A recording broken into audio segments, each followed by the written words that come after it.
I went to Citizens Advice to get some help filling in my PIP claim form.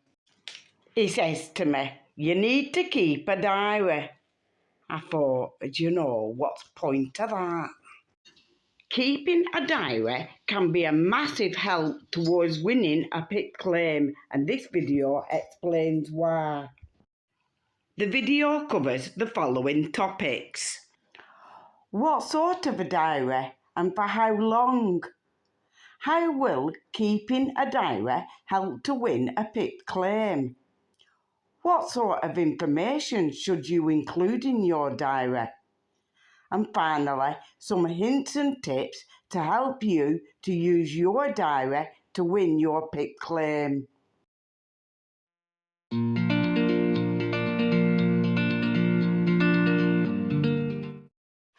You need to keep the sort of diary that records your difficulties in performing day-to-day tasks, and especially those tasks covered by the daily living and mobility descriptors.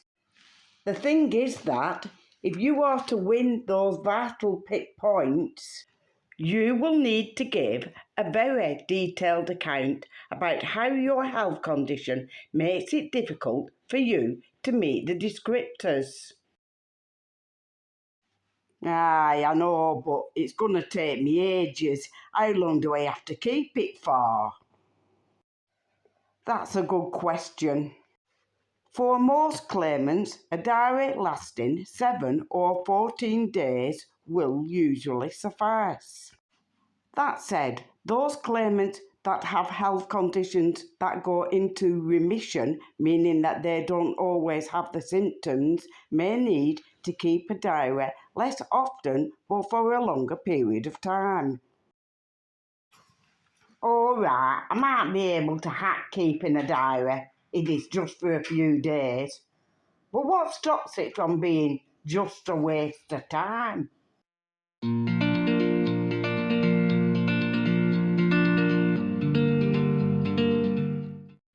Keeping a diary about how your health condition affects your life can be the difference between winning and losing your PIP claim. And here are the reasons why.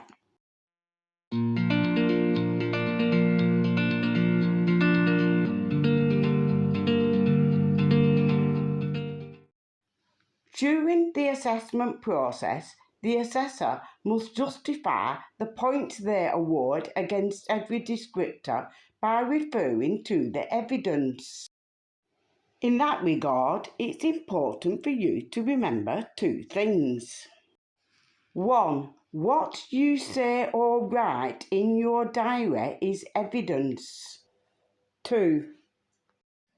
You are the only person who provides evidence concerning how well you meet the daily living and mobility descriptors. And that's what scores points. For that reason, I recommend that you send a copy of your diary to the DWP. You should also refer to the diary during your assessment and read the important parts to the assessor to make sure that they have both heard it and seen it.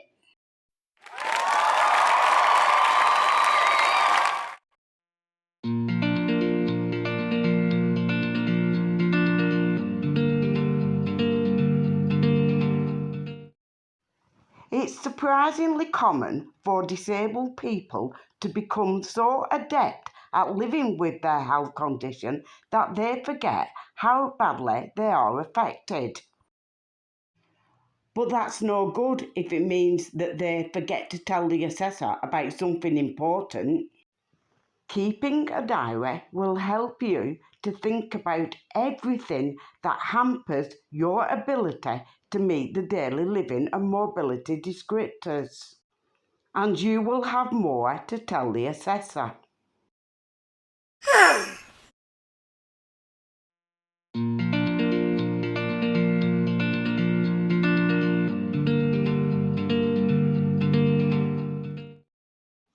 Have Having a diary will help you to stay focused during the assessment so that you don't get flustered. You don't want to say the wrong thing, and you definitely don't want to say nothing, because those two approaches will tend to lose you points.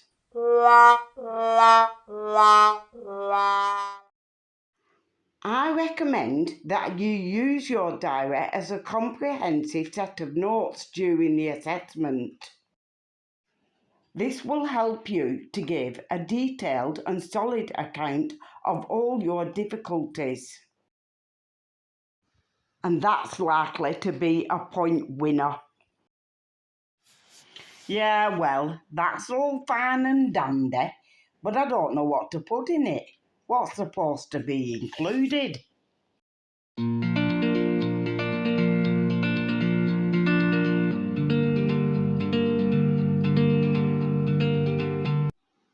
When you're writing your diary, you should pay particular attention to how you perform the activities outlined in the descriptors, but also write about how you manage other activities. The assessor will ask about your hobbies and pastimes, how you manage to do housework, do you go shopping, and lots of other things, so think about every aspect of your life. What follows are 3 things that you should definitely include in your diary. 1.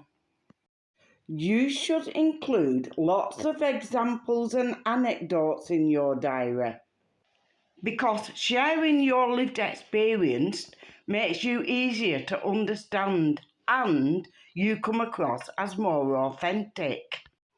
The second thing that you should include is mega important.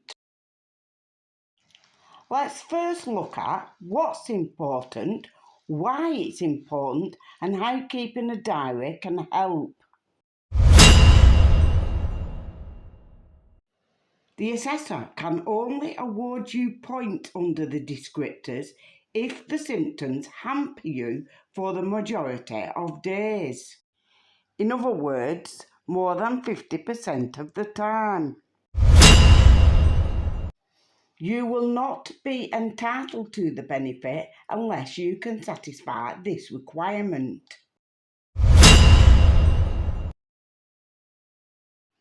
Assessors like definite answers to questions about how frequently you suffer the symptoms. And a diary will help you to provide those answers in a clear and definitive way. The thing is that if you are vague or evasive, the assessor cannot award you points for that descriptor. That's why, for every separate descriptor, the assessor will ask you how often you suffer the symptoms. Let's look at an example question and how a diary can help with the answer. The question is usually phrased as, in a typical week, how many days do the symptoms bother you, Mr. Brown? I thought you might ask about that. So I tested myself and I recorded results in that diary that I sent you. And what does it say in your diary, Mr. Brown? I kept that diary for 14 days and I've written down that it were 4 days one week and 5 days week after that I struggled. And is that how it's been more recently, Mr. Brown? Yeah, I reckon that's about right. It still holds true. I've struggled for at least 4 days out of last 7. If you've kept a diary, you can tell the assessor loud and clear that you have tested yourself. And that strengthens whatever you say. I recommend that you point out the results of your testing to the assessor and read it to them too.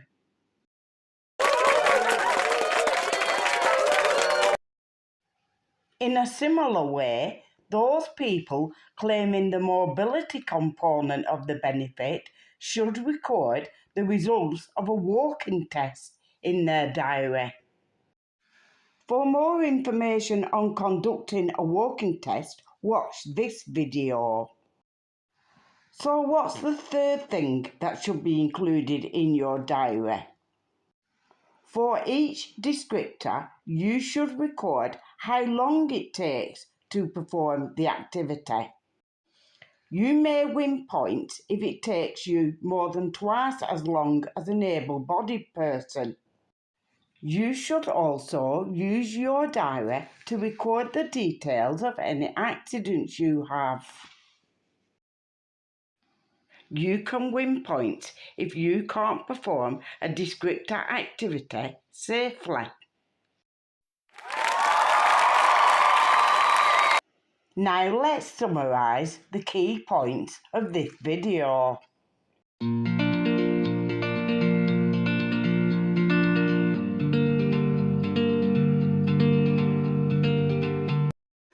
Your diary counts as evidence, so make sure you send a copy to the DWP.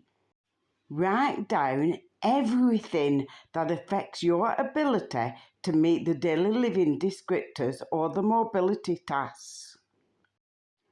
It's a good idea to refer to the diary during the assessment. Perhaps read out the really important parts to the assessor to make sure that they have seen it. And don't let the assessor move on to a new set of questions before you've said something about everything that you have written in your diary about that descriptor. Your diary should include details of how you struggle to meet the daily living and mobility descriptors. Don't forget to include examples of your own lived experience. That makes you sound more authentic. Keep a record of how often you suffer the symptoms, because the assessor can only award you points against a descriptor if you suffer for more than 50% of the time. You should test and record how long it takes you to perform an activity, because you can win points if it takes you more than twice as long as an able-bodied person. You should always record the times and dates of any accidents that you have. You can win points if you can't perform an activity safely and to an acceptable standard. I wish you all the very, very best for your PIP claim.